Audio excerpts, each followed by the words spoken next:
The glass walls of the conference room were so clear that I could see the skyline behind my reflection.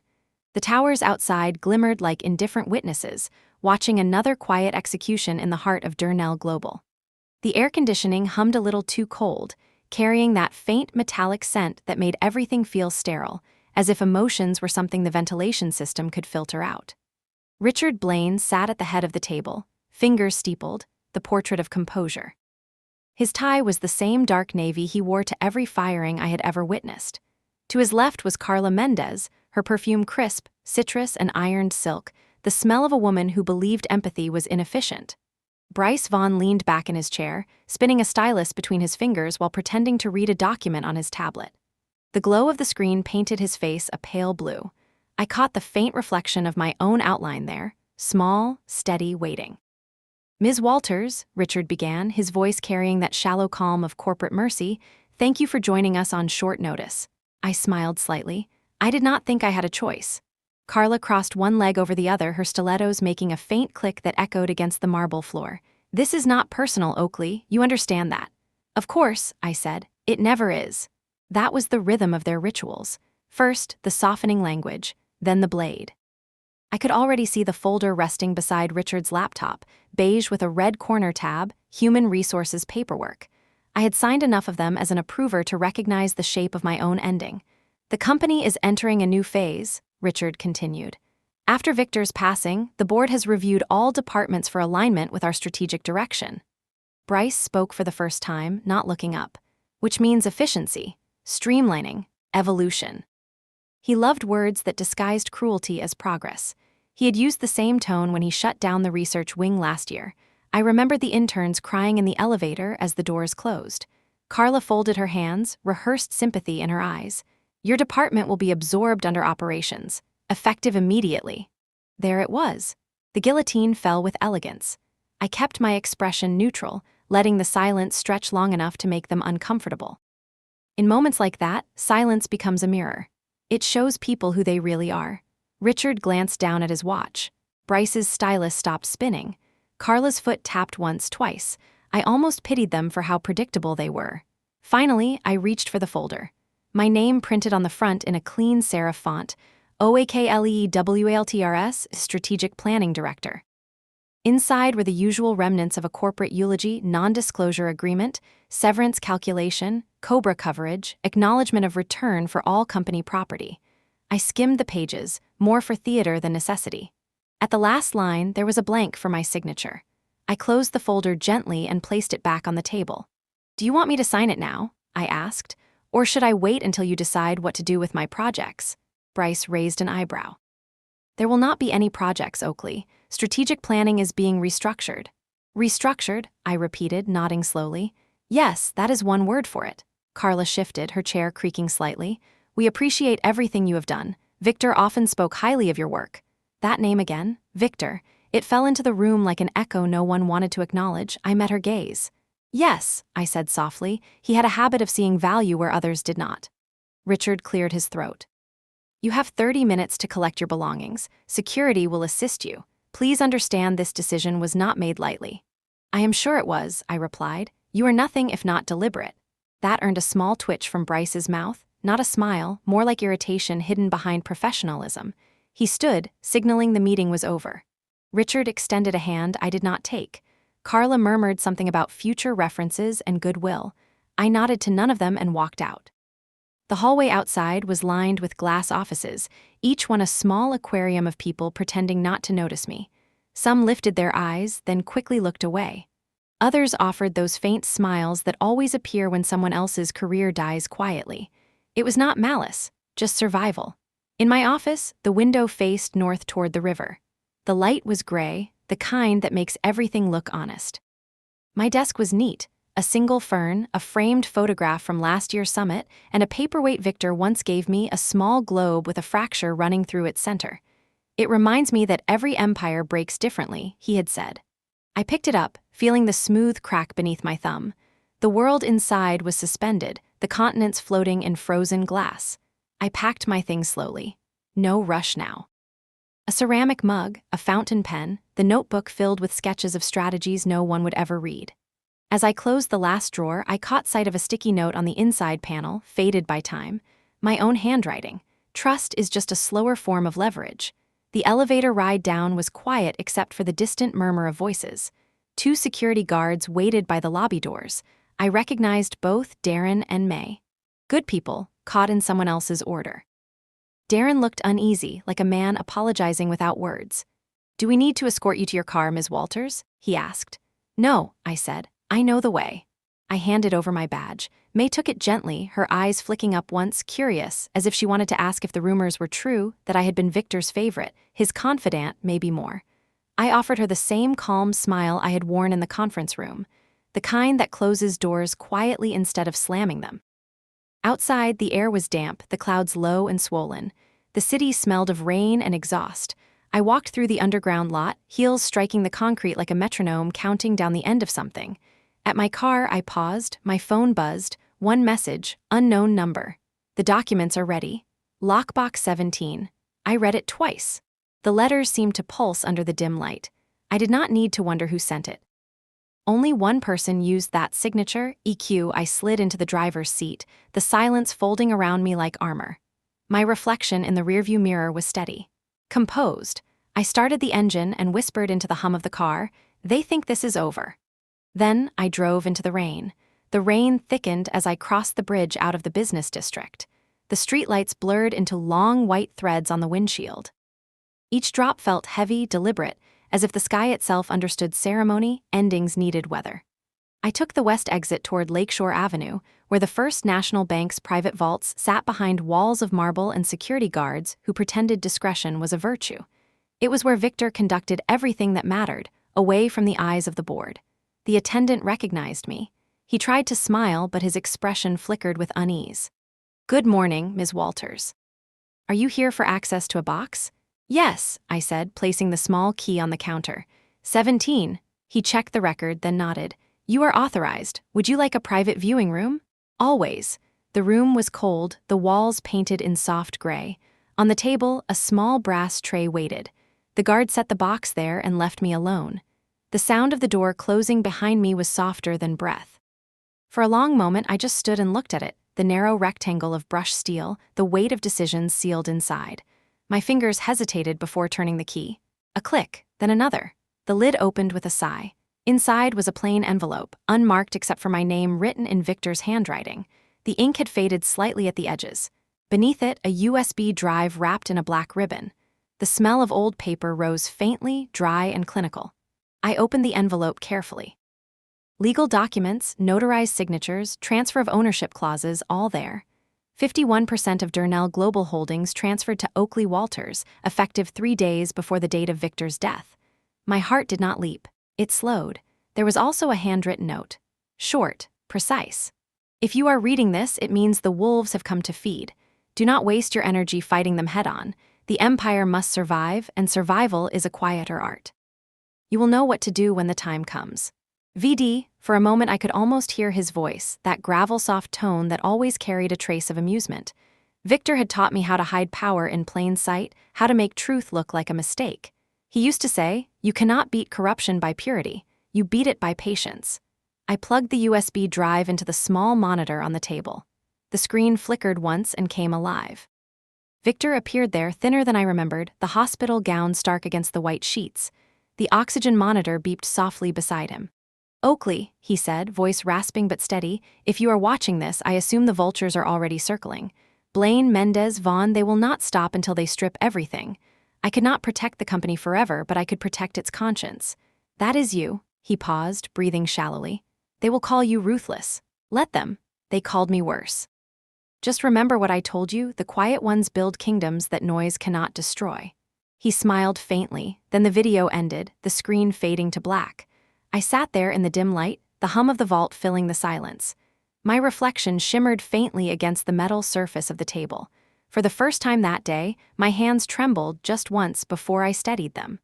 The documents went back into the envelope, sealed with precision. I returned the box, signed the exit log, and walked out into the rain again. The city was darker now, the storm turning the streets into mirrors. Traffic lights pulsed red against the wet asphalt. I could almost see the whole empire reflected there, cracked glass, gleaming surfaces, rot beneath the shine. When I reached my apartment, I did not turn on the lights.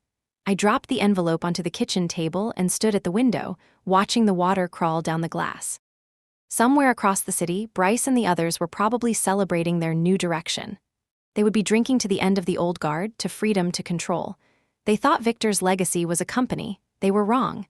It was a design, and I was the part they never saw coming. My phone buzzed again. Another message from EQ tomorrow. 7 a.m. Highridge Tower. Bring everything. I typed back one word, confirmed. The night stretched thin and electric. My reflection in the glass seemed sharper, colder. Maybe it was just the lightning flashing behind me, or maybe something else, the moment when grief hardens into clarity.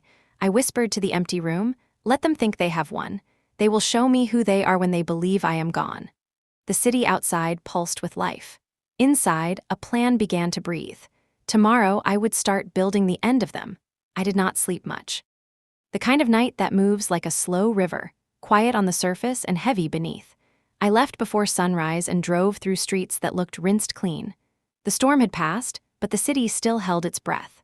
By the time I reached Highridge Tower, the sky was the pale color of paper, and the air tasted like new metal.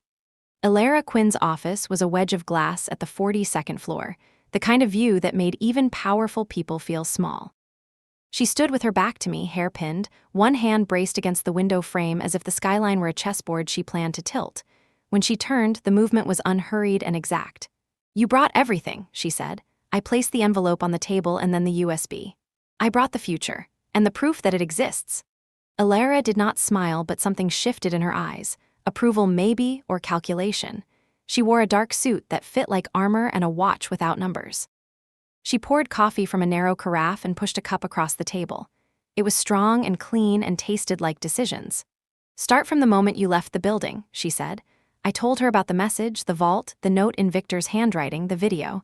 I did not embellish. I did not need to. Facts are most dangerous when they arrive naked. When I finished, she slid a legal pad toward me. We will build this in phases. Your instinct will be to show your hand. Not yet, we let them move. We record, we compel them to create our evidence for us. Operation Mirror, I said, her brows rose a fraction. You named it. Victor taught me to name things. Power resists without a mirror. He said that once.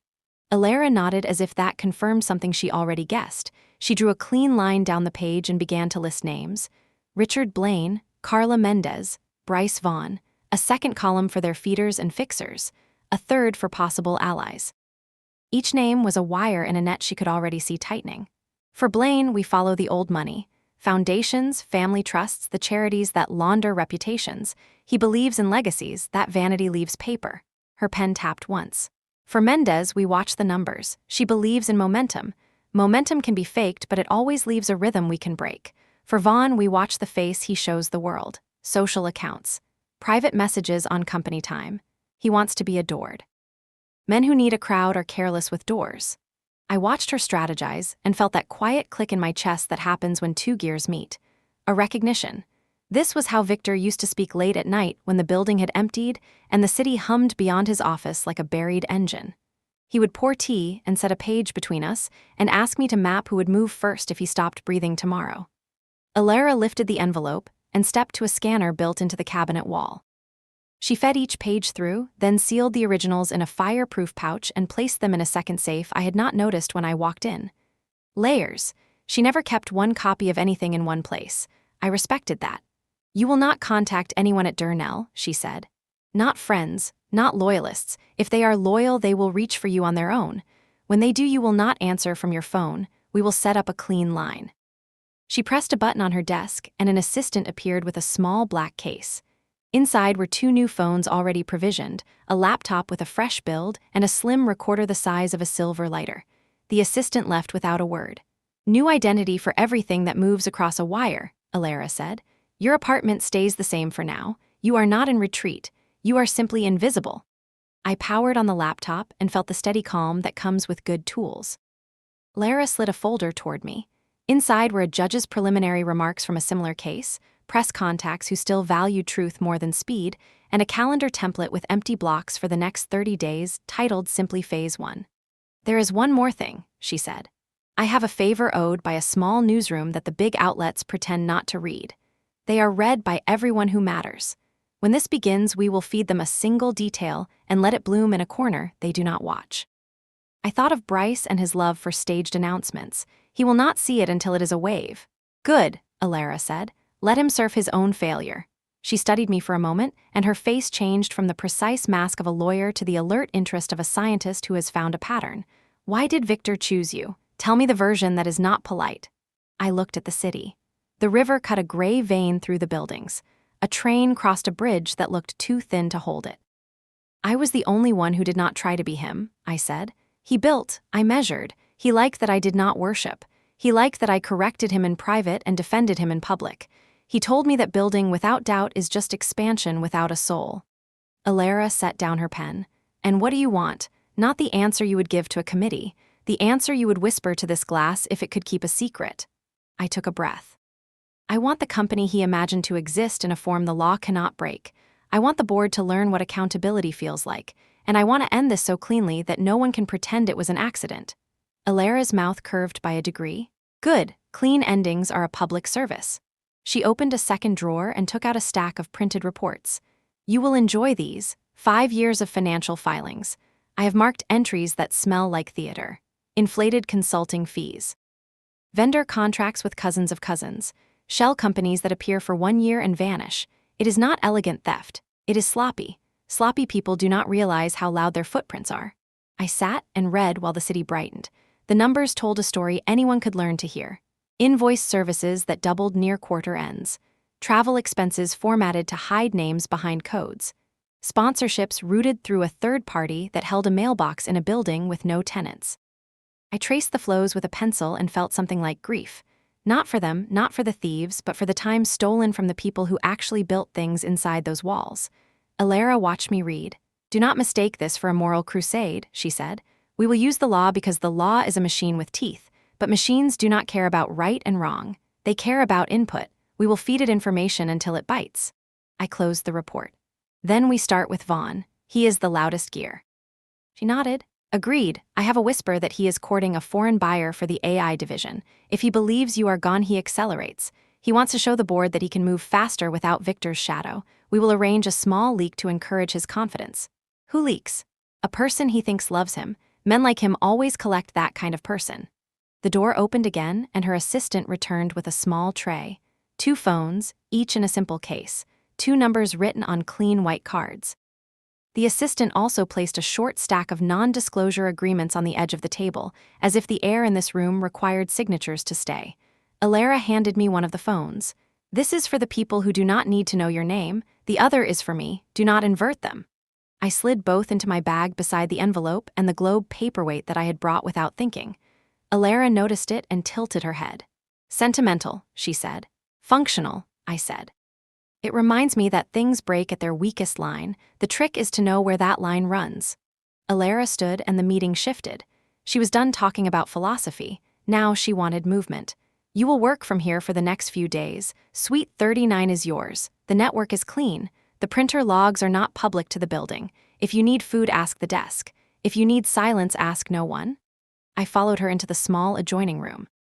A corner office with a single plant, a round table, and a glass board on the wall. The glass board was immaculate. It made my fingers itch. I picked up a marker and wrote 3 words in the upper left corner. Blaine, Mendez, Vaughn. Underneath, I wrote a 4th word. Proof.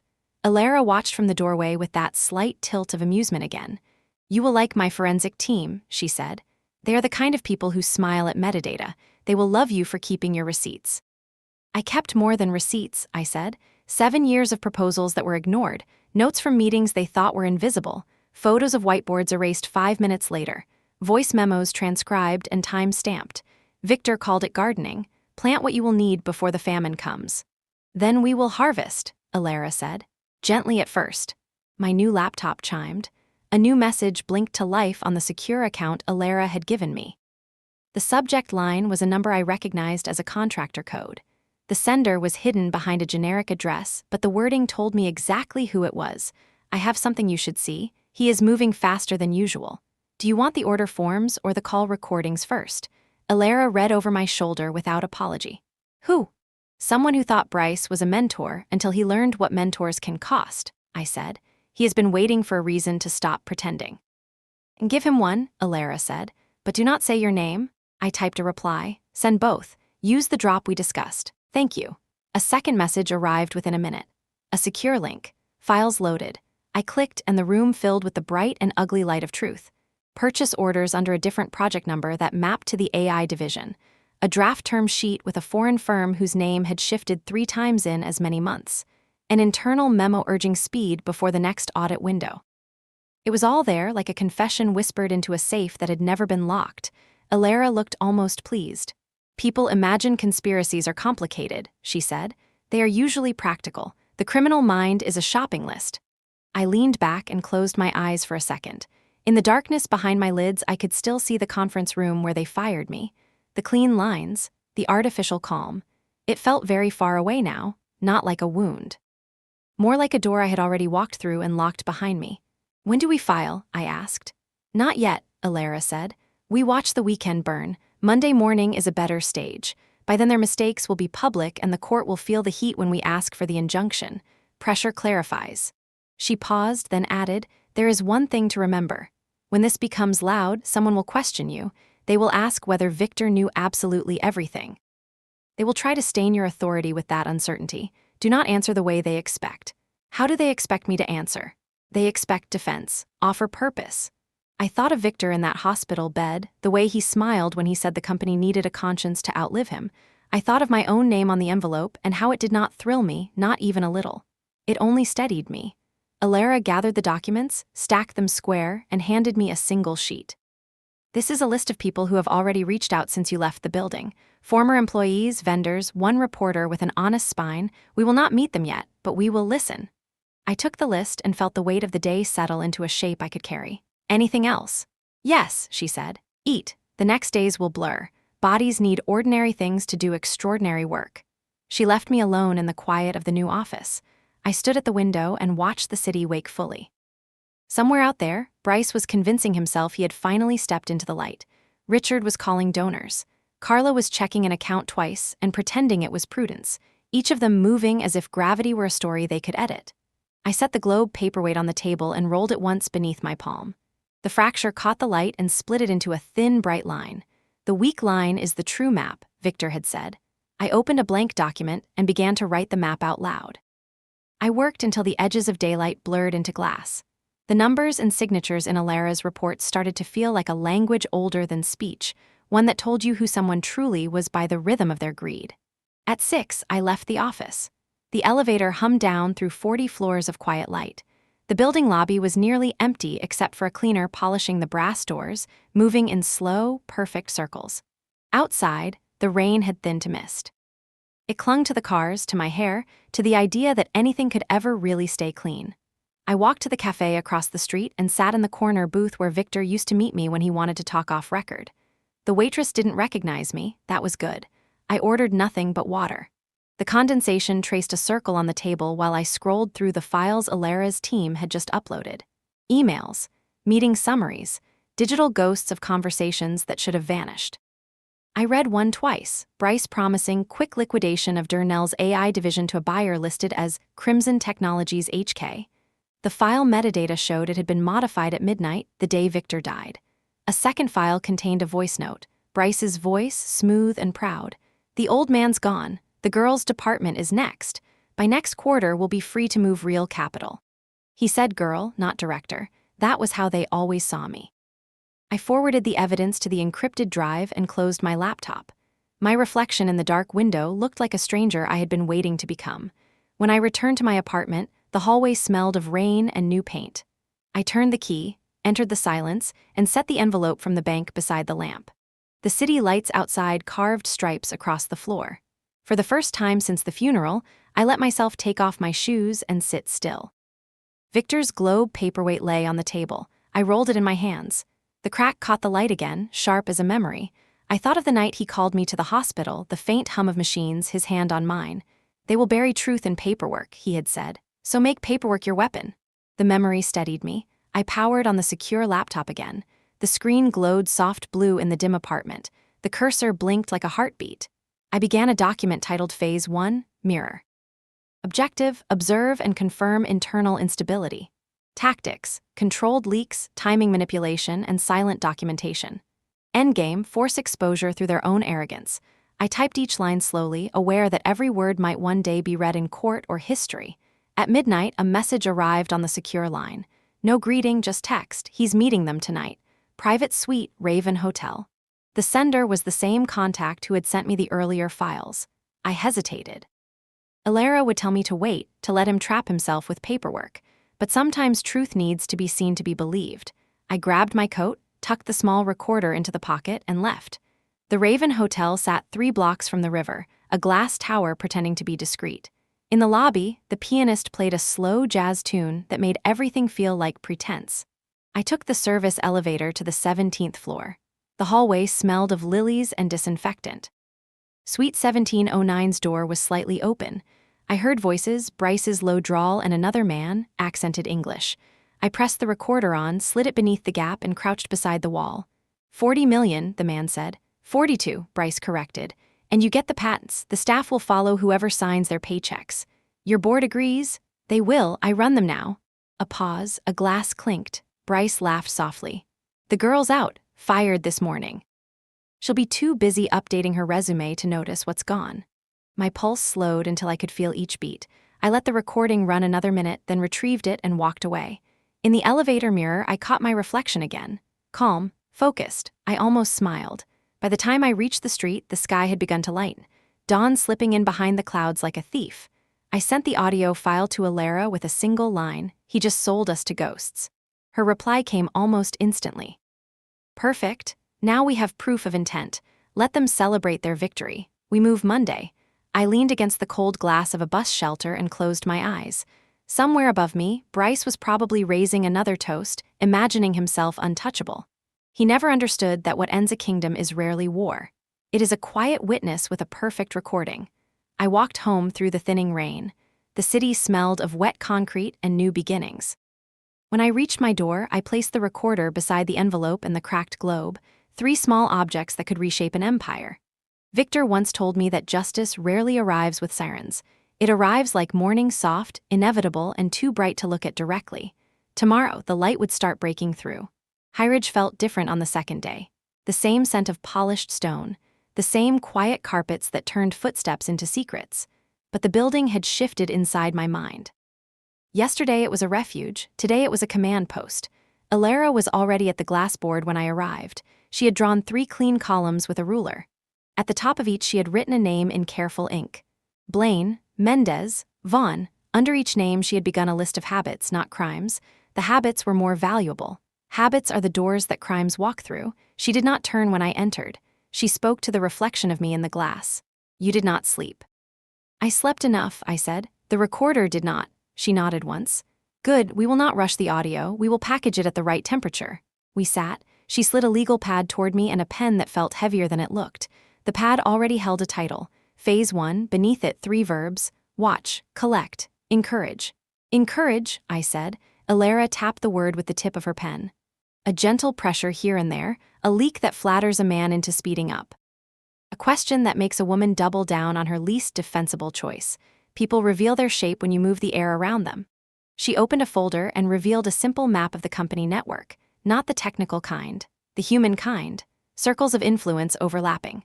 Lines faint and easy to miss.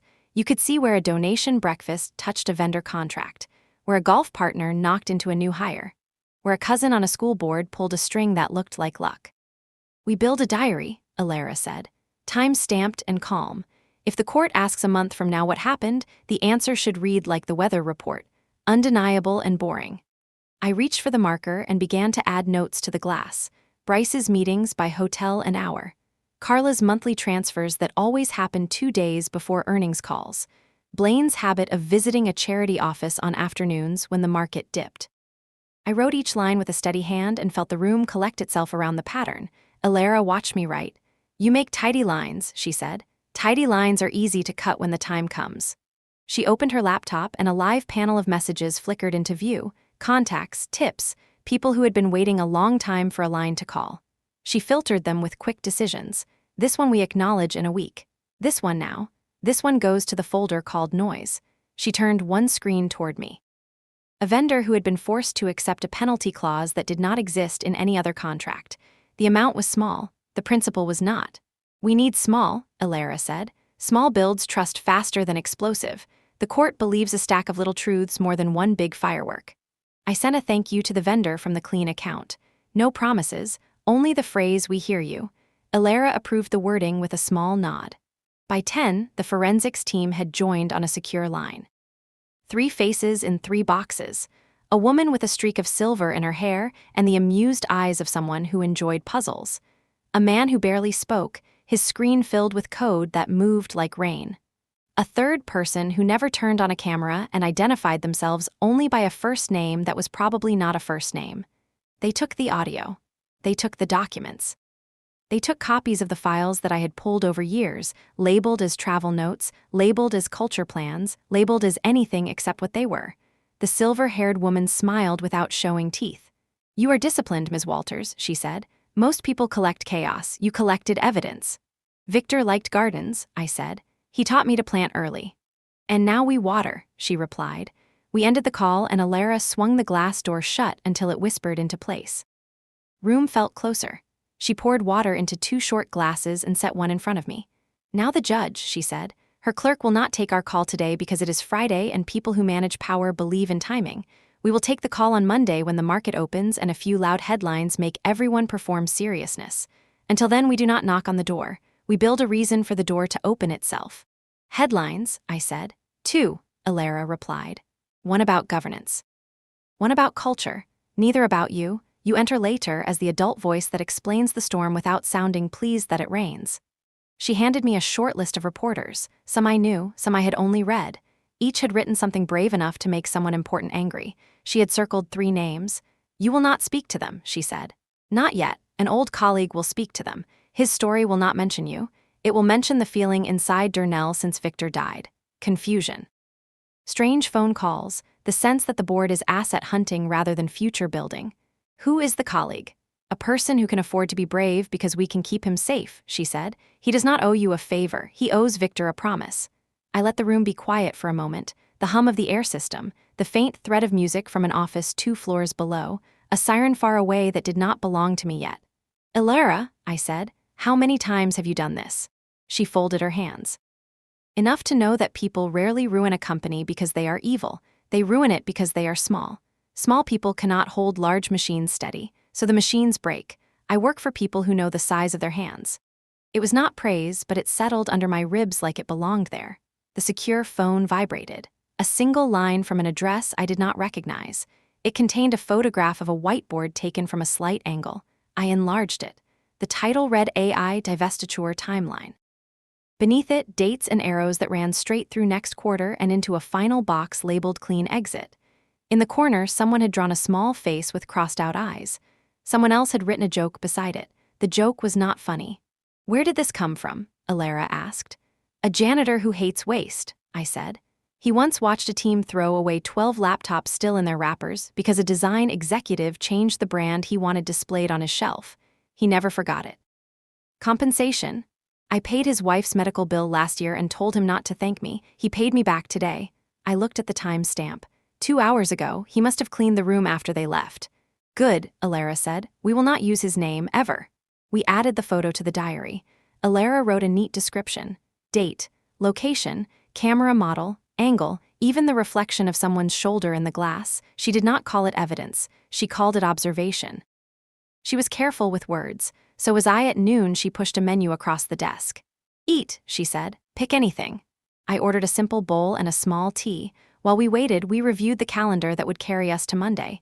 No contact with employees, no dramatic gestures, nothing that could look like revenge dressed up as reform. The plan was a line that never wavered. The food came. We ate without talking about the case.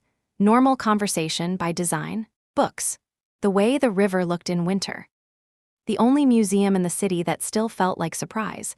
When we finished, Alara stacked our trays with the same precision she used for documents. "You should rest 1 hour," she said. "Then we will call our quiet investor." "Investor," I said. "A person who controls more of Durnell than the board pretends to know," she said. "She watches everything and speaks seldom. When she speaks, buildings adjust their beams. You respect her." "I respect her appetite for clarity," Alara said. She will not commit until she sees that you understand the difference between vengeance and stewardship. Do you? Yes, I said. I want them held to account. I want the company whole. Then you will like each other. She stood and moved to the window. The glass reflected a faint double of us, my smaller outline beside her taller one. Two figures layered over the city like ghosts planning scaffolds. Tell me something not in your resume, she said. I thought of 10 answers and rejected 9. I said the one that felt truest. I like building long tables, I said. Not real ones, plans that turn into rooms where people can do the work they came to do. I like when the room outlives the people who designed it. Alara looked at me as if cataloging a shape. That is a good disease to have, she said. It spreads. The secure phone lit again. A new message from a number I had tagged as the assistant who could not stand Bryce any longer. The subject line read simply, "You should see this." The attachment was a draft email from Bryce to an address that belonged to a mailbox firm. The message said the board will ratify Monday. Proceed with diligence and prepare for a transfer of key staff. It named 2 engineers and a manager who had turned down offers from better places because they believed in Victor's impossible project. I felt the familiar mix of anger and cool that always arrived together. Anger is the spark that wants to burn everything. Cool is the bucket that tells the spark to wait for tinder. Alara read the draft and checked the header data. He writes like a man who believes the world is his audience, she said. He will make a beautiful example. Monday, I said. Monday, she echoed. We spent the next hour outlining the request we would place before the court, not language of personal rights, language of stewardship. The shares, the duty, the emergency, the need to freeze asset sales and preserve records, the need to restore lawful access, the need to stop the bleeding without tearing open the skin. When we finished, Alara set her pen down and looked at me as if the meeting had only now truly begun. One more question, she said. If the worst story about you became public, could you carry it? I met her gaze and did not look away. In the glass behind her, I could see another version of the room where I sat across from a man who had taught me how to tell hard truths with a soft voice. I heard again the quiet way he had said that leadership was not the moment when you were right, it was the hour when you were honest. Yes, I said. I could carry it. Alara nodded once. The kind of nod that told me she had been waiting for that particular sentence since the first moment she saw my name on Victor's envelope. Good, she said. Then we can begin to win without pretending we are spotless. Alara let me steal 1 hour of quiet in the small office before she called the investor. I turned off the overhead lights and worked by the narrow lamp on the desk. The city beyond the window looked like a circuit board that remembered how to breathe. I reread the diary entries we had built that morning and added the whiteboard photo with a plain caption. No adjectives. Dates and places do not need adjectives to be dangerous. At 2 in the afternoon, Alara appeared in the doorway and tapped her watch. I followed her into the conference room. She closed the blinds until the glass turned from mirror to slate. The call connected with a soft chime. No video, only a voice that carried the weight of someone who never rushed even when time was expensive. Good afternoon, she said. This is Alina. Alara did not introduce me with a speech. She said my name and then was silent. It made me feel both exposed and squared at the same time. Ms. Walters, Alina said, I like the way you handled your exit. No noise, no appeal to pity. You allowed them to reveal themselves. Thank you, I said. I am more useful outside a room where people have already decided to misunderstand me. I read Victor well, she said. It was not always easy. He could be theatrical when he needed to move a mountain. You are not theatrical. That is good. Mountains move for mathematics more often than for drama. Alara sent the audio file while we spoke. There was a pause as Alina listened. I could hear faint notes in the background that sounded like a piano being tuned. He sells for 42, Alina said at last. He thinks patents are just paper and people are just chairs. He does not understand that the people in your lab are the value he cannot quantify. He understands, I said. He just does not care. Worse, Alina replied. He believes that not caring is a form of strength. She exhaled, a soft sound like a page turning. You will ask the court for a freeze. Yes, and after the freeze, she said, you will need stability. I can provide that, but I will not hold your hand. You will be expected to govern with a plan that makes profits and promises live in the same paragraph. I have the plan, I said. 90 days to stop the bleeding and restart the projects that were buried when Victor became a portrait. 6 months to deliver the first licensing stream from the lab. 1 year to rebuild the culture so I do not have to watch the lobby every time the elevator opens to see who is leaving. Alara watched me while I spoke. Her face gave nothing away, but I felt the click again, the alignment of gears that did not grind. Eleanor did not praise. She said, "Send me a clean summary. No adjectives. If you say strong, I will ask you to define it. If you say efficient, I will ask you to price it. Numbers and people. I prefer both." "You will have it before midnight," I said. "Good," she said. "One more thing, I am told a story was prepared about you a year ago. It did not run. If it surfaces now, you will not panic. You will explain without apologizing for existing. I do not invest in people who cannot stand in the weather." The line clicked. The call was over. Alara opened the blinds and the city poured back in. "She is kinder than she sounds," Alara said, "but she will cut a line if it frays." "I know," I said. "The right people always do." We returned to the glass board. The names looked patient up there, as if ink could wait for justice the way stone waits for rain. Alara drew a small triangle beside Vaughn. "He will search for confirmation," she said. "We will give him a rumor to rest on." She wrote a sentence on a card and slid it toward me. A single line that suggested an outside bidder had asked for due diligence on the AI division and could not get reliable numbers from our side. It would not indict anyone by name. It would encourage speed. It would make a hasty man hastier. "Who carries it?" I asked. "A consultant who believes in gossip as a tool," she said. "He will share it because he thinks it proves he is inside the circle. He is not. He is a pipe." We set the timing. Late afternoon. Enough time for 2 phone calls and 1 text chain to do their work before dinner. I spent the next hour assembling the summary for Eleanor. The document read like a weather map. Areas of pressure. Systems moving in from the coast. The forecast if we did nothing. The forecast if we acted. When I sent it, I felt the first small relief of moving a thought from air to paper. There is a courage that begins when words face a page with no place to hide. As evening slid across the glass, the messages began to accumulate. A director who had quit last year sent a copy of a vendor agreement with a clause that smelled like extortion.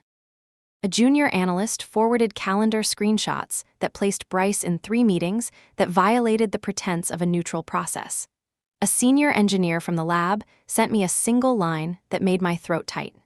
He wrote that he had turned down an offer from a better-funded rival because Victor told him that the company would not give up on the future just because the present had become noisy. I wrote back that the future was awake again.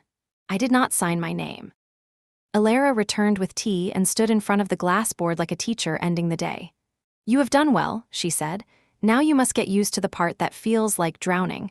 The days will get louder from here to Monday. When a wave tries to pull you under, you will look at the diary and remember that facts float." "I can swim," I said. "I know," she replied. She gathered her papers, then paused. Her eyes moved across my face in the way of someone deciding whether to hand you a weight you might resent and also need. She set 1 folder on the table and placed her palm on it as if it might slide away without permission. "Before we lock the door on this week," she said, "we need to talk about something Victor left in my keeping. He asked me to show it only if the company needed your leadership. It does, so I will." She opened the folder. Inside were internal memos written in the precise language of good compliance officers. They were time-stamped 12 months ago. The subject line repeated like a pulse: "Review of alleged unauthorized transfer of process documentation to a foreign partner." The name redacted was mine. I did not speak. She turned the page. The next memo recorded a meeting between Victor and the head of internal audit. The notes were concise. The conclusion line was stranger than the rest. It said inquiry remains open at the direct request of the chief executive. Evaluation of MS Walters to continue in confidence. No disciplinary action recommended at this time. Monitor access and decisions for alignment with mission. Alara looked at me. Her eyes were not accusing. They were measuring and almost kind. "Why did he flag you?" she asked. I took a breath and let it out slowly. The room felt very still. The city outside leaned in. "Because I sent a draft," I said. "Not a finished process. A courtesy draft to a research partner who needed context to test a data model. The draft should have stayed in our sandbox. It traveled. I told him the day I learned. He told me the company would handle the leak, and then he told me I would handle my conscience." "And did you?" Alara asked. "I did," I said. "I never touched that file again. I wrote the new process by hand in a room with no devices and gave it to him on paper." He kept it in a folder with no label. Alara turned the last page. The final memo was in Victor's handwriting. It did not belong to a system. It belonged to a man who had carried a building on his back long enough to know what it cost. It said simply, "She told me before anyone else could tell me. She did not defend herself. She corrected herself. She believes the work more than she believes her pride. If I am right, she is the conscience this place will need when my name is a portrait. Alara closed the folder and placed it between us like a small fire. This is the part where people stumble, she said softly. Shame turns them into actors. You do not have to act. I am not ashamed of the correction, I said. I am only ashamed of the hour before it. That is an honest hour to be ashamed of, she said. Keep it. It will keep you. The room was quiet again. Somewhere far below, a siren crossed an intersection and then faded. Alara slid the folder back to her side of the table. This is our midpoint, she said. From here the story will try to decide whether you are a villain who learned a better mask or a steward who learned a harder standard. We will not feed either narrative, we will feed the court. I nodded. The air felt clearer, even with the weight of what had been said. Victor had tested me, he had also prepared me. The mirror I planned to hold to the board would not spare me either. Alara gathered her things. Go home, she said. Tomorrow we rest the body and watch the wires. Sunday we do nothing that looks like a move. Monday we move everything. I stood and turned off the lamp. The glass walls returned to their other job as a mirror. I saw myself carry the envelope and the clean phone and the cracked globe. I thought of Victor writing that line about my confession and my correction. The words sat in me like a stone that did not hurt. It only held. In the elevator, I watched the numbers descend and let the calm return. When the doors opened, the lobby smelled of wax and old marble. The cleaner from the morning was back, polishing the same brass doors with the same slow circles. I stepped into the cool evening and felt the city breathe around me. He had examined me. He had still chosen me. That truth was not a crown. It was a weight I had decided to carry. Monday would know what to do with it. Sunday morning arrived gray and damp. The city seemed reluctant to wake. I walked to my car in silence, the envelope and the cracked globe tucked into my bag. My thoughts moved like shadows along the streets, tracing the lives I had observed and the patterns I had yet to expose. Each building felt alive with intent, every office, every window, every empty hallway a possible witness. I arrived at a quiet cafe near the river, a place that Victor had once called neutral ground for messy truths. I sat in the back corner, away from the clatter of cups and the hum of conversations. I opened the encrypted laptop Alara had provided and began reviewing the most recent data streams. Emails, financial records, vendor contracts, everything that should have been buried was exposed by carelessness, vanity, or impatience. The vendors who believed themselves untouchable had left footprints in audit logs that no one bothered to hide. And Bryce Vaughn, the loudest of the board, had made a critical error. He had forwarded sensitive documents to a consultant he thought was loyal. The consultant had ignored him. The data sat in a neutral mailbox waiting to be discovered. I prepared a controlled leak. It was a message to a journalist I had worked with years ago. One line, neutral and factual, hinting at irregularities in the AI division without naming names. It was enough to encourage a man like Bryce to act recklessly. The timing was essential, late enough that he would believe no one could observe, but early enough that the chain reaction would reach the board by Monday. As the message sent, my fingers rested on the keyboard. There was a moment when I almost smiled. Bryce thought he was clever. He thought he controlled everything. He had just started the wave. I was the current beneath it. By late afternoon, responses began arriving. Small confirmations, emails from analysts, a forwarded calendar showing meetings that violated policy. Everything I had expected falling into place. The sound of human error was faint, almost musical if you listened closely. I did. Alara arrived mid-afternoon, a shadow at the door. She carried no papers this time, only her presence. She studied the screens, her eyes calm and precise. "It has begun," she said. "Do you see the pattern?" I leaned back, watching the numbers tick. "Yes." They accelerate themselves. The fear of oversight is faster than any order. "Exactly," she said. "And when they feel unstoppable, that is when we move. They will expose themselves completely." I nodded. "They will create their own evidence." Alara poured tea into 2 small cups. The steam spiraled in thin threads across the room. "Do not underestimate perception," she said. "They will speak in public and act in private. Every misstep can be documented, every lie leaves a mark." I watched the city through the glass. The sun had begun to pierce the clouds in a dull, gray light. "They think the weekend is a safe space," I said. "No oversight, no consequences. They do not realize Monday waits for them like a tide." Alara smiled faintly, as if she were cataloging the moment. "And when Monday comes, we will have it all. Evidence, witnesses, leverage, and they will not see it coming. I opened the diary on the secure laptop. Lines from yesterday, names, habits, traces of arrogance and greed, each entry paired with time-stamped evidence. My hand moved steadily across the digital pages, adding annotations for Monday's presentation. Every move, every email, every forgotten memo became part of a map of their failure. Outside the window, the city's rivers glinted silver, reflecting a sky that no longer threatened rain but seemed to hold its breath. I closed the laptop. Everything was ready. The wave had been set in motion, and Bryce Vaughn would ride it blind, believing he was in control. I leaned back in the chair, letting the quiet settle. The storm had passed. The instruments of chaos had been laid out. The evidence waited, the witnesses were ready, and the board would meet their own reckoning. The envelope from Victor remained on the desk, a reminder that patience is a weapon stronger than anger. The cracked globe beside it caught the light of the late afternoon sun, a fragile sphere that carried the weight of empires and mistakes alike. By the time I left the cafe, the city had fully awakened. People hurried along the sidewalks, unaware that the weekend had quietly set a trap. They would not know until Monday, when their own decisions revealed everything. I walked to the car, the rain-soaked pavement reflecting the morning sky. I let my mind drift briefly to what was coming. There was no excitement, no fear, only focus. Each piece of information, each leak, each observation had been arranged like notes in a symphony. The performance had begun, and they were the instruments that would play themselves into ruin. I started the engine, the hum filling the quiet morning. The streets were slick with remnants of rain. The city reflected itself in every puddle. I drove through it all, carrying Victor's legacy, the envelope, the globe, and a plan that would see them unravel from the inside. Monday would be the reckoning, and when it came, there would be no one left to doubt the hand that had set it all in motion. By late afternoon, the network began to stir. Subtle ripples of information, the kind that Bryce and the board would mistake for coincidence, flowed across encrypted channels and secure lines. Every leak had been calibrated, every message measured. I watched as patterns emerged, each one a breadcrumb that would force their own errors into the light. A new alert arrived on the secure laptop.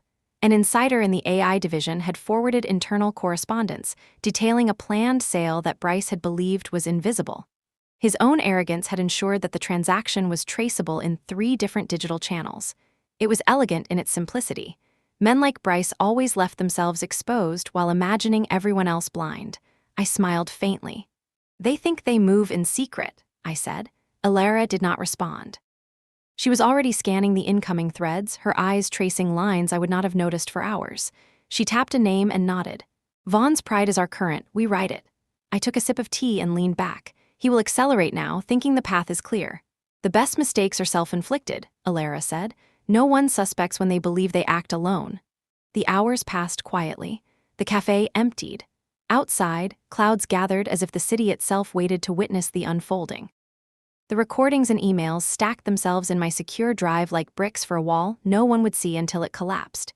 Each piece reinforced the other. A phone call here, a calendar entry there, a memo overlooked and forgotten. Every error would be traced back to its origin without my fingerprints. I checked the message feed from yesterday's leak. Responses had begun trickling in from a few analysts and junior staff. Observations they thought inconsequential formed a subtle trail. I did not read everything, I let it flow. Invisibility is not absence, it is control over the noise. Alara stood by the glass wall, silent and deliberate. "Do you feel the weight?" she asked.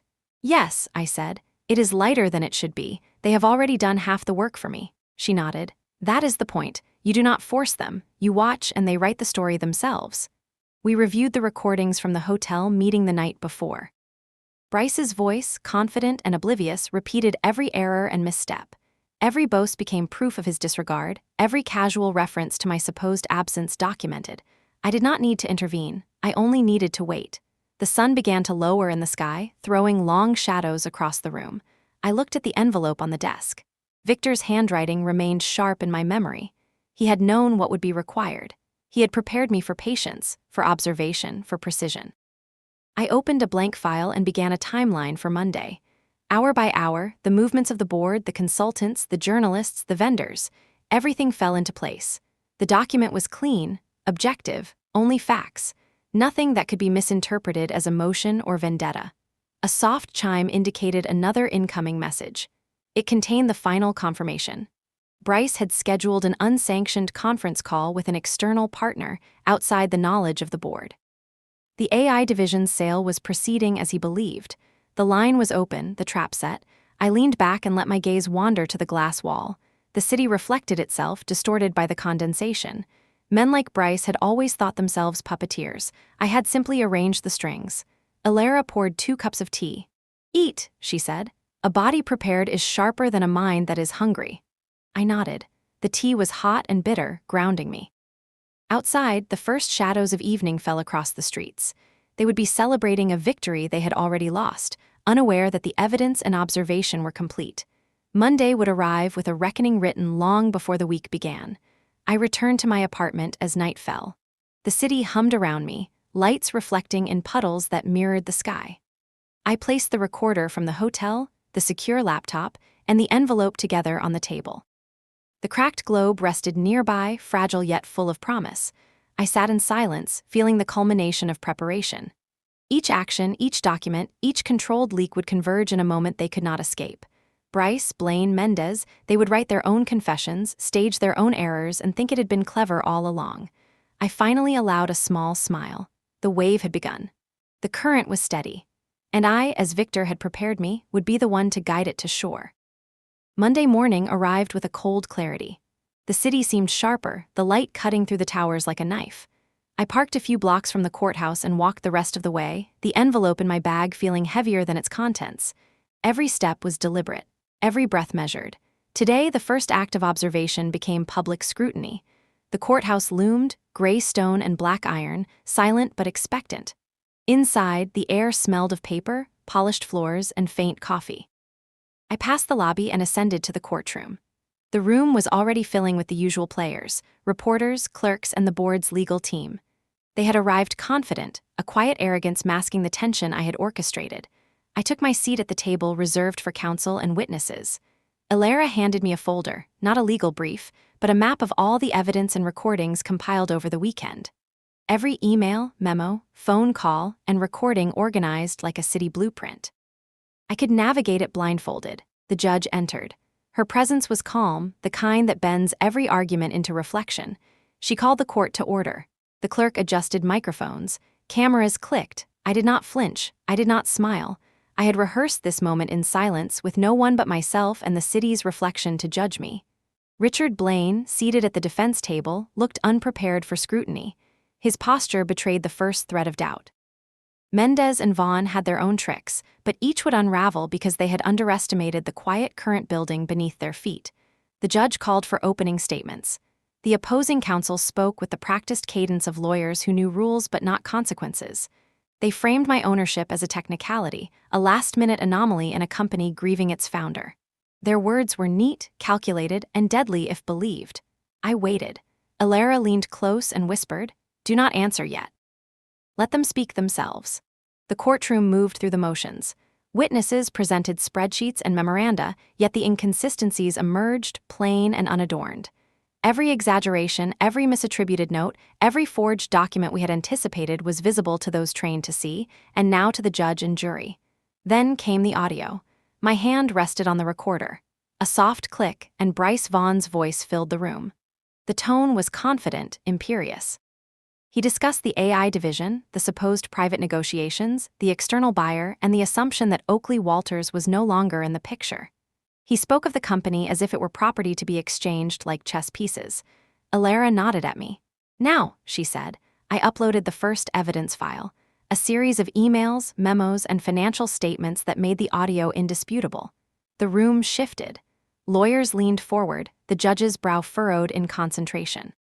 The narrative they had assumed intact began to fracture under the weight of documented truth. Bryce's expression changed. Confidence faltered, then twitched. He did not realize that each of his boasting statements, every casual email, had been time-stamped, preserved, and cross-referenced. His own voice had betrayed him. The quiet current I had prepared was rising. The mid-twist revealed itself subtly. Alara handed me a sealed memo, labeled confidential and in Victor's handwriting. I opened it just enough for the court to see. The board, the judge, the lawyers, all realized Victor had known more than anyone expected about my earlier misstep, the minor leak, the draft sent without authorization. Yet, he had signed the transfer of ownership anyway. A ripple passed through the courtroom. The realization hit: Victor had tested me. He had anticipated the fallibility and chosen the one person capable of navigating it with precision.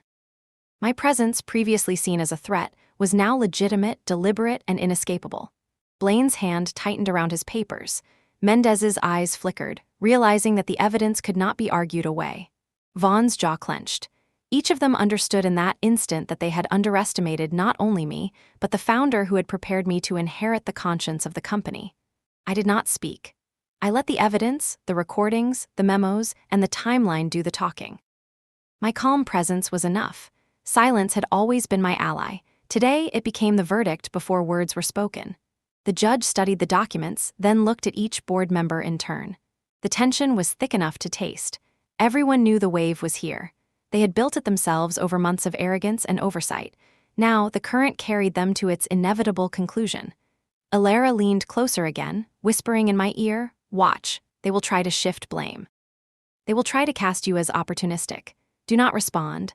Let them show you who they are." I nodded. I was ready. The mid-twist had been revealed. And the grand twist, the revelation that Victor had known and trusted me despite the minor breach, was poised to land like a final bell. The afternoon light slanted across the courtroom, striking the polished wood and reflecting off the brass nameplates. The air smelled faintly of paper, polished floors, and tension. I sat still, letting the silence stretch between statements and testimony. Every click of a pen, every shuffle of papers, every cough became part of the rhythm I had memorized. The judge called for cross-examination. The opposing counsel stepped forward, trying to unsettle me, but I remained calm. My eyes never wavered from the documents before me, the evidence meticulously arranged and cross-referenced. They tried to argue technicalities, interpret minor discrepancies as intent, but each argument stumbled against the mountain of facts I had layered over the weekend. Then came the moment I had prepared for, the final piece of the puzzle. Alara handed me a USB, labeled simply with Victor's initials. I inserted it into the court's computer. The screen flickered to life. Victor appeared, thin, frail, hospital gown stark against the white sheets, yet his presence carried authority beyond mortality. His voice, calm and deliberate, filled the room. "Oakley," he said, "if you are seeing this, I assume they have already moved. They will try to make this about their convenience. Do not be swayed. Each document you hold is the company's conscience. You will need to wield it carefully, but with certainty." The judge leaned forward. She had watched the video once, twice, and her eyes held something between curiosity and recognition. She could see the truth in his gaze, the deliberate selection of Oakley Walters, the one person trained to act when integrity and observation were needed most. Bryce shifted uneasily. Blaine clenched his fists. Mendez fidgeted with her papers. Each of them realized too late that the founder had anticipated the chaos, had accounted for the errors, and had given me the key. I spoke calmly. My voice carried through the room, clear, precise.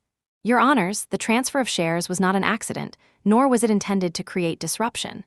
Victor Durnell entrusted me with the company because he believed in stewardship over privilege. Each document, each communication, each financial record presented here is consistent, verifiable, and deliberate. The board's actions over the last week demonstrate decisions made in haste and without proper oversight. The court can observe the full pattern." The judge nodded, taking notes carefully. The opposing counsel sputtered, trying to interject, but the room held still. Every observer understood that the evidence had shifted the narrative. What had been a question of legality was now a question of intent, responsibility, and foresight. A murmur passed through the gallery as the board members' mistakes became impossible to deny. Bryce's attempt to sell the AI division, Blaine's internal manipulations, and Mendez's accounting anomalies were all laid bare. The audio recordings, the internal emails, and Victor's own statements intertwined to form a narrative that could not be countered by bravado or misdirection. I did not smile. I remained calm, letting the current of inevitability wash over the room. Their own arrogance, their own haste, had built the path I now walked upon. Alara leaned closer, whispering, "Now we watch them unravel.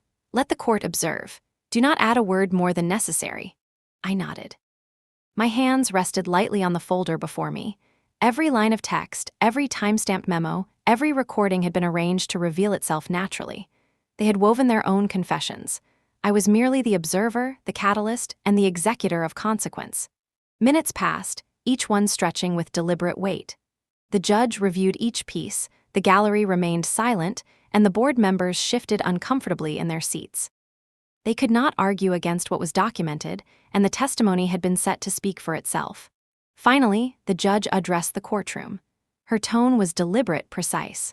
The court acknowledges the evidence presented. It is clear that the transfer of shares to Ms. Walters was valid, deliberate, and in accordance with the late Mr. Durnell's directives. Furthermore, the actions of the board demonstrate significant lapses in oversight, which will be addressed accordingly. A faint tension broke across the board table. Bryce exhaled sharply. Blaine's shoulders slumped. Mendez lowered her gaze. The silence in the room was broken only by the careful scratching of pens and the low murmur of journalists taking notes. I sat back, feeling the culmination of preparation unfold exactly as anticipated. The mid-twist, the revelation that Victor had known of my previous minor misstep and still entrusted me with control, had landed perfectly. The grand twist, the full comprehension that the founder had orchestrated this outcome to secure a steward, not a bystander, was now undeniable. Elara placed a hand briefly on my shoulder. "It is done," she whispered. "Let them process the truth." I exhaled slowly. The courtroom was quiet, the storm of their errors having revealed itself in the calmest of ways. Today was the moment where patience, observation, and precision converged. I had not raised my voice. I had not acted impulsively. I had allowed the board to expose itself, and in doing so, I had fulfilled the trust of the man who had prepared me for this moment. The clerk called the next case, but I remained seated, absorbing the weight of the room and the city beyond the windows. Victor's voice still echoed in my mind, steady and unwavering. "You are the conscience this place will need when my name is a portrait." I allowed myself a brief thought of satisfaction. Not victory, not revenge, only acknowledgement that the work was exact, deliberate, and finally complete. Monday was no longer just a day of reckoning. It was the beginning of a new order. The board had seen its own flaws in the mirror. Now it was my turn to guide what would emerge from the reflection. The morning light spilled into Durnell Global's conference room, turning the glass walls into mirrors of the city beyond. I stepped in, the envelope and the globe carried under one arm, and the quiet confidence of someone who had waited for this moment for years. The board members were already seated, the same faces from the firing meeting months ago. Now their expressions were cautious, uncertain, the arrogance of before stripped by evidence and exposure. I placed my bag on the table and looked at each of them. Richard Blaine shifted slightly, Carla Mendez avoided my gaze, Bryce Vaughn's jaw tightened. Their pride had been broken by facts, and pride is a brittle thing. I did not start with words. Silence has a way of pressing into a room, making space for truth. I opened the envelope, revealing a folder of Victor's notes, the memos, and a carefully curated timeline. Each page was laid out clearly, not to shame, but to demonstrate that decisions have consequences. "My name is Oakley Walters," I began. "I am the new CEO of Durnell Global. You may have heard this before, but you will understand it fully today." There was a pause. One of the lawyers at the far end coughed, the sound sharp against the quiet. The board leaned forward as I continued. "This company belongs to those who build, not those who bleed it dry.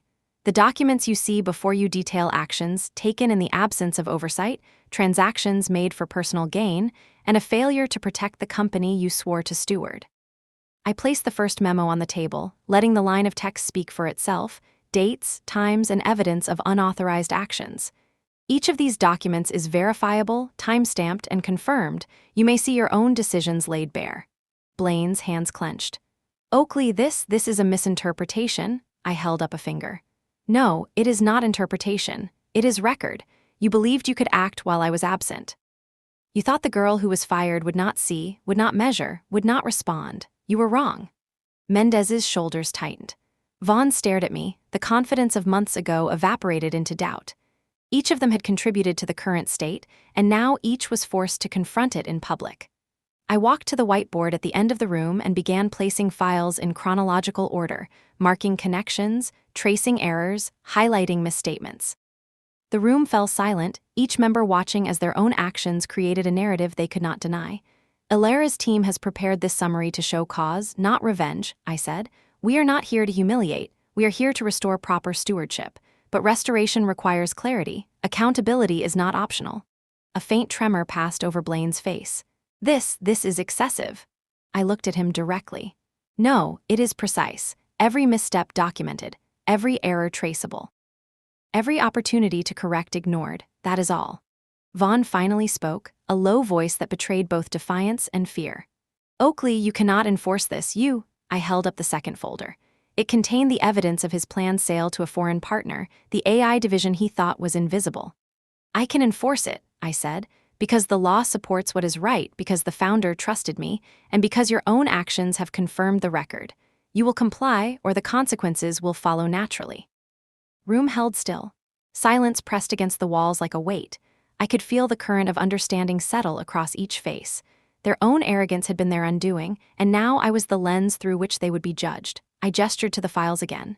These are not accusations, they are facts. You can read them, verify them, dispute them with evidence. If you choose to ignore them, the consequences are clear and inescapable. Mendez swallowed. Blaine muttered under his breath, something about impossible. Vaughn's gaze flicked to the door. They all understood that the game had changed. They had built their own trap, and now they were caught inside it. I returned to my seat. The envelope from Victor remained on the table, a reminder that patience, observation, and preparation are stronger than anger. The globe sat beside it, fragile yet unyielding, reflecting the sun as if mocking the fragility of pride. "Illyra," I said quietly, "bring in the summaries for the journalists." A single knock. A staff assistant entered with the carefully prepared documents for press release, framed not as accusation but as clarification.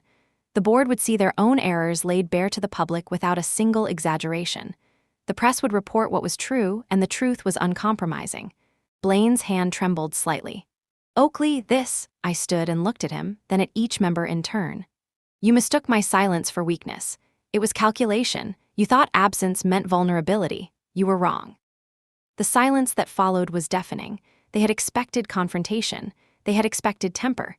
Instead, they received clarity and precision, delivered in a calm voice devoid of malice but impossible to ignore.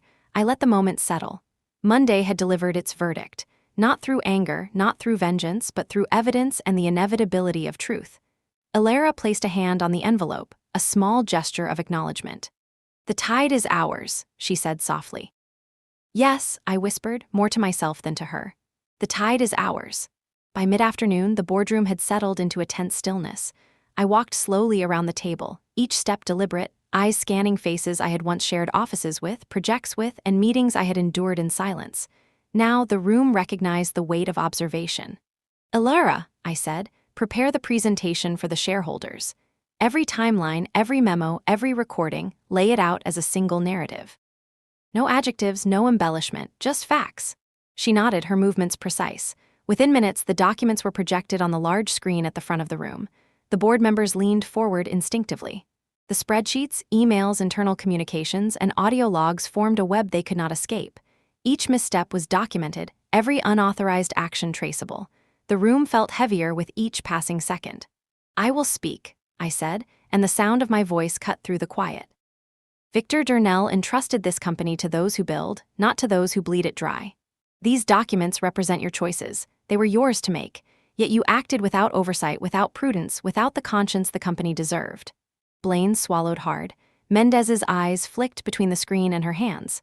Vaughn's jaw was tight, muscles tense. Their pride had been peeled back, exposed. Every one of them understood the evidence was not accusation, it was clarity. And clarity is an inescapable mirror. I clicked to the next slide. A concise timeline of unauthorized discussions and agreements, each cross-referenced with internal memos and recorded conversations. The room shifted. Each member could see, in black and white, the consequences of their haste and arrogance. "They thought I was absent. They believed my silence was weakness," I said. "It was observation. It was calculation. It was preparation. Every step you took, every decision made in the shadow of absence has been documented, and now it has consequences." Vaughn tried to speak, but the weight of evidence stopped him. Blaine leaned back, swallowing. Mendez covered her mouth, her face pale. None of them had anticipated a courtroom or shareholder meeting without the judge, yet here they were, judged by transparency and truth. I turned to the projected files again. "The AI division transfer you planned, Bryce, is frozen.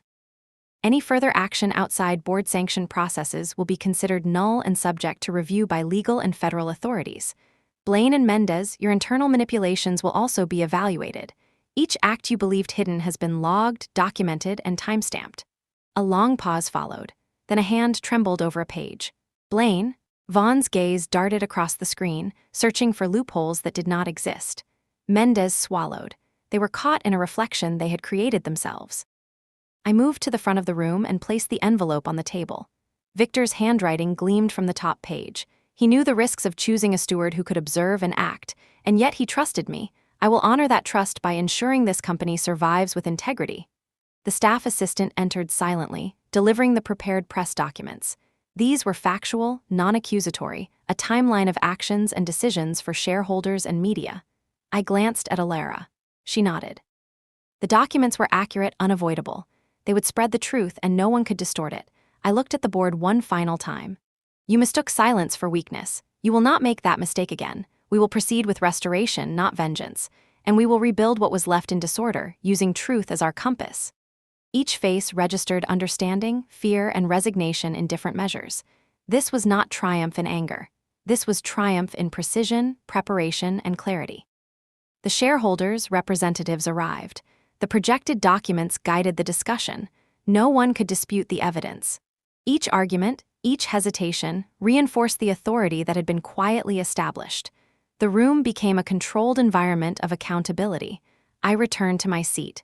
The envelope and the globe rested in front of me, symbols of preparation and careful stewardship. The tide of consequences had arrived. The board had been observed, exposed, and guided toward a reckoning of their own making. And I, Oakley Walters, had become the lens through which this reckoning would proceed. Alara leaned toward me and whispered, "The process is complete. Now the reconstruction begins."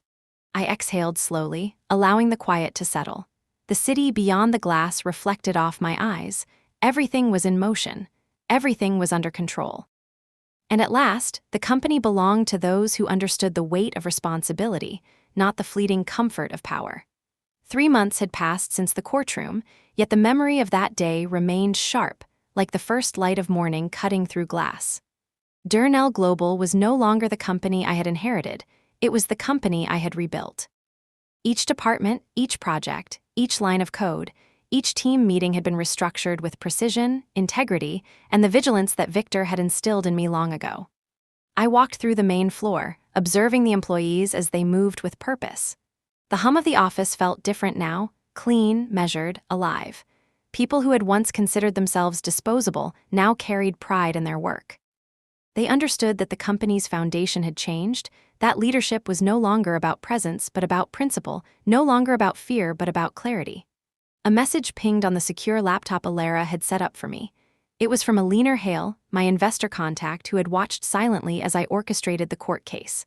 One line, "The board and the market have responded as expected. Congratulations." I exhaled softly, leaning against the glass wall of my office. Outside, the city moved with its usual rhythm, unaware that a quiet revolution had occurred within its towers. I allowed myself a brief moment to reflect, not on triumph or revenge, but on what it meant to inherit not just power but responsibility. The envelope from Victor lay on my desk, the cracked globe beside it. I lifted it, feeling the weight of legacy, of trust, of foresight. It was not a crown, not a reward, but a charge, a directive to steward, protect, and rebuild. I ran my fingers over the faded ink, tracing the words he had left me, a message that had carried me through weeks of preparation and execution. If you are entrusted with the company, act with vision, patience, and integrity. The world may not recognize it immediately, but the right decisions ripple beyond the moment. I smiled faintly. He had known what I was capable of, and I had not disappointed him. Not because of ego, not because of revenge, but because of the commitment to the future he had asked me to protect. The phone buzzed again. It was a note from the CEO assistant, confirming that the first licensing agreement for the AI division was approved and the initial revenue streams had begun to stabilize. The first of many projects that had been stalled or sabotaged by the previous board was finally moving forward, unimpeded. I took a deep breath, savoring the quiet of the office. Outside, the sun filtered through the skyscrapers, casting long shadows across the floor. It was a city alive with possibility, a city that no longer feared what had passed behind closed doors. And I was at the center of it, not for dominance, not for revenge, but for stewardship. I glanced at the globe once more. The crack seemed less a flaw and more a reminder. Fragility exists alongside strength, and both must be respected. I turned to the secure laptop, opening the diary I had maintained through every stage of the takeover. Every observation, every calculated move, every controlled leak, it was all there, cataloged, precise, undeniable. My hand hovered over the keyboard, ready to send out internal directives, to communicate with employees, to ensure that transparency and accountability remained at the heart of every decision. This was not about control. This was about the continuation of the vision Victor had left me. A knock on the door pulled me from my reflection. Alara entered, carrying the final report from the press. Headlines were calm, factual, and precise. The market had responded positively, shareholders had acknowledged the changes, and the public narrative framed the transition as responsible and necessary. No exaggeration, no theatrics, just truth. She handed me the report. "They will see it," she said. "The company survives because you chose to act, not react." I nodded, feeling the quiet weight of those words. I had not sought revenge. I had not sought validation. I had sought to honor the principles that had been entrusted to me, to ensure that what Victor had built would not be squandered by ambition or negligence. I looked out the window at the city once more, the sun reflecting off the river in soft glimmers. The skyline seemed different now, sharper, cleaner, alive with promise. And I knew in that moment that the work was just beginning.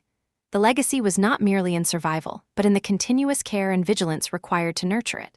I sat back, letting the quiet settle around me.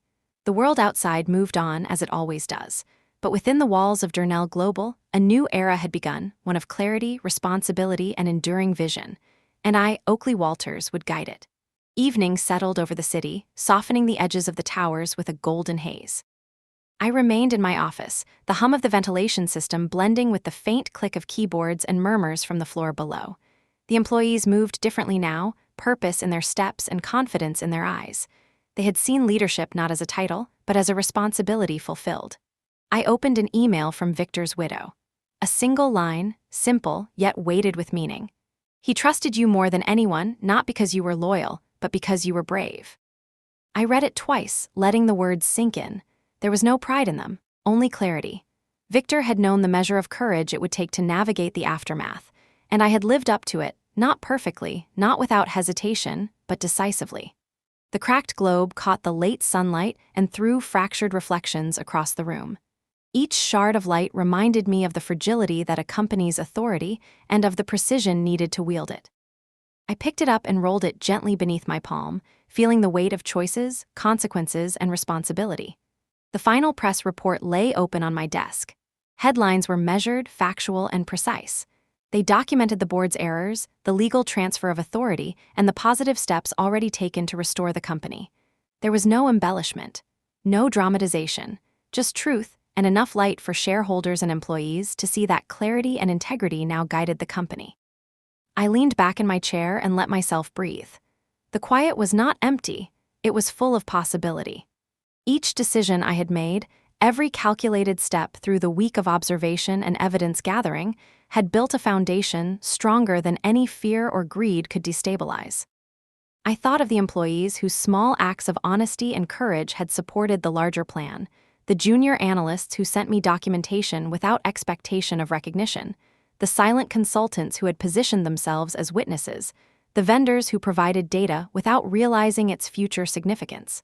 Every piece, no matter how minor, had contributed to the arc of justice and restoration. I looked at the skyline again. The sun now dipped behind the river, casting long, reflective ribbons across the water. The city carried on, unaware of the quiet revolution that had unfolded within the walls of Durnell Global. It was a world that moved forward regardless, but one now guided by steadiness, precision, and accountability. I opened my diary for the last time that evening. Every observation, every piece of evidence, every calculated move was cataloged. It would serve as a reference, a guide, and a reminder of what was required to preserve an empire built not on fear, but on foresight. I wrote a single sentence in the final entry: "Revenge is not destruction. It is rebuilding what others tried to bury." The envelope from Victor remained on the desk beside me. The words he had left, the foresight he had shared, and the trust he had placed in me were tangible and guiding. They were not trophies, nor rewards, they were a charge to steward the company responsibly. I set the pen down. Outside, the city lights began to shimmer as night embraced the streets. The employees would leave soon, the buildings would quiet, and the world would continue. But within Durnell Global, a new era had begun. The mistakes of the past were documented, the lessons of arrogance exposed, and the path forward marked with clarity. I stood and walked to the window. My reflection overlapped with the city's lights, a silent affirmation that the work of leadership was continuous. Every decision, every observation, every act of courage shaped the legacy we inherited and the one we created. I whispered to the quiet room, a final acknowledgement to the man who had prepared me, to the city that bore witness, and to the future itself. This is just the beginning. I turned from the window, the envelope, and the cracked globe. My steps echoed softly across the polished floor as I left the office. Outside, the city pulsed with life. Inside, the company breathed anew. And I, Oakley Walters, carried the weight of legacy forward, steady, deliberate, and unbroken.